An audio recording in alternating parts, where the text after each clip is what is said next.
Hi friends, எல்லோரும் எப்படி இருக்கீங்க? நல்லா இருக்கீங்களா? இன்றைக்கி சூப்பராட்டு சிதம்பரம் கத்திரிக்காய் தொக்கு பண்ண போகிறேங்க. தோசைக்கு, இட்லிக்கு, சாதத்தோடு போட்டு வரை சாப்பிட்றதுக்கு ரொம்ப அட்டகாசமாக இருக்கும். இட்லிக்கு ரொம்ப டேஸ்ட்டாக இருக்குங்க. ட்ரை பண்ணுங்கள். இந்த மாதிரி இட்லிக்கு நான் பண்ணியிருக்கேன் காலையில். வீடியோ உங்களுக்கு பிடிச்சிருக்குன்னா லைக் பண்ணுங்கள், சப்ஸ்கிரைப் பண்ணுங்கள், சப்போர்ட் பண்ணுங்கள். வாங்க எப்படி பண்ணுறதுன்னு பார்க்கலாம். இப்போ கத்திரிக்காய் எடுத்துருக்காங்க. ஒரு 7-8 கத்திரிக்காய் எடுத்துருக்கேன், பிஞ்சு காயாட்டு. இது நல்லா கழுவி சின்னதாக கட் பண்ணி எடுத்துக்கோங்க. அப்புறம் ஒரு கடாயில் 3 கரண்டி எண்ணெய் ஆட் பண்ணியிருக்கேன். சின்ன வெங்காயம் ஒரு கைப்பிடி அளவு போட்டிருக்கேன். ஒரு பூண்டு பல் உரித்து போட்டிருக்கேன். இது கொஞ்சம் நல்லா கண்ணாடி பதத்துக்கு ஃப்ரை பண்ணி எடுத்துக்கோங்க. இப்போ ஃப்ரை பண்ணியாச்சு. இது கூட கத்திரிக்காவை ஆட் பண்ணிடலாம். கத்திரிக்காவை ஆட் பண்ணி இதையும் தண்ணியில் போட்டு வச்சுக்கோங்க. வெளியில் வச்சேன்னா கருத்துரும். இதையும் நல்லா வதக்கி எடுத்துக்கலாம். நம்ம நல்லா வதங்கிருச்சு. இதை ஆற வச்சு நம்ம அரைச்சி எடுத்துக்கணுங்க.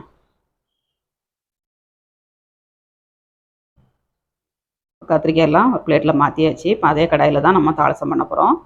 இப்போ வறுத்து எடுத்துக்கலாம். மசாலா 1 ஸ்பூன் கடலைப்பருப்பு, 1 ஸ்பூன் உளுந்தம்பருப்பு, 1 ஸ்பூன் ஜீரகம், 1 ஸ்பூன் மிளகு, 3 ஸ்பூன் வரமல்லி, 1/2 ஸ்பூன் வெந்தயம். இதை நல்லா கொஞ்சம் ஃப்ரை பண்ணிவிட்டு அப்புறம் வரமிளகா ஆட் பண்ணிடணுங்க.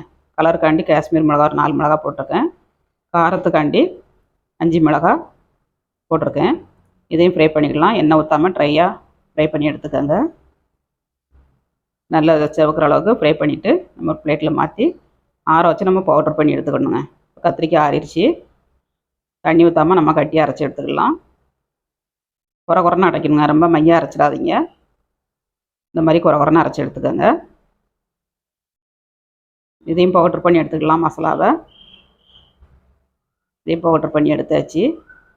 தாளிசம் பண்ணிடலாம். நம்ம சிதம்பரத்தில் அந்த கத்திரிக்காய் தொக்கு ரொம்ப ஃபேமஸுங்க.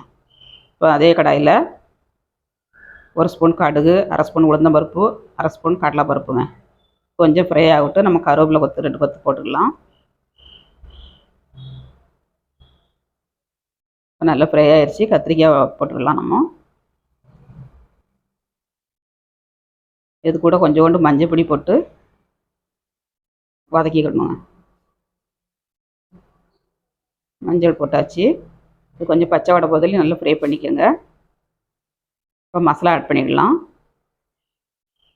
கத்திரிக்காய் ஃப்ரை ஆனதுக்கப்புறம் மசாலா ஆட் பண்ணிக்கோங்க. மசாலாவோட பச்சை வடையும் போகணும். இது எண்ணெயிலே போட்டு நல்லா வதக்குங்க.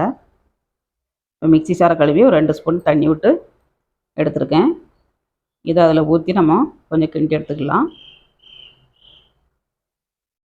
ரொம்ப டேஸ்ட் நல்லாயிருக்கும். உப்பு ஆட் பண்ணியாச்சு.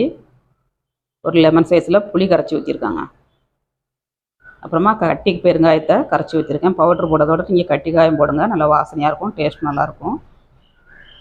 அதையும் கரைச்சி போட்டாச்சு. இது எல்லாத்தையும் நல்லா மிக்ஸ் பண்ணி கொஞ்சம் நேரம் வேக விடணுங்க. எண்ணெய் நல்லா திரிஞ்சு வரதுலையும் வேக விட்டுட்டு அப்புறமா நம்ம நல்லெண்ணெய் லாஸ்ட்டில் ஒரு 2-3 ஸ்பூன் நல்லெண்ணெய் ஆட் பண்ணிக்கோங்க. டேஸ்ட் ரொம்ப நல்லாயிருக்கும். 20 நாள் வரைக்கும் ஸ்டோர் பண்ணி வச்சு ஃப்ரிட்ஜில் சாப்பிட்லாங்க. அவ்வளோ ஒரு டேஸ்ட்டாக இருக்கும் சாப்பிட்றதுக்கு. ஒரு தடவை ட்ரை பண்ணுங்கள். ட்ரை பண்ணிட்டு எப்படி வந்துச்சுங்க கமெண்ட்ஸ் பண்ணுங்கள், லைக் பண்ணுங்கள். நல்லா ரெடி ஆயிடுச்சு. இந்த மாதிரி வரணுங்க.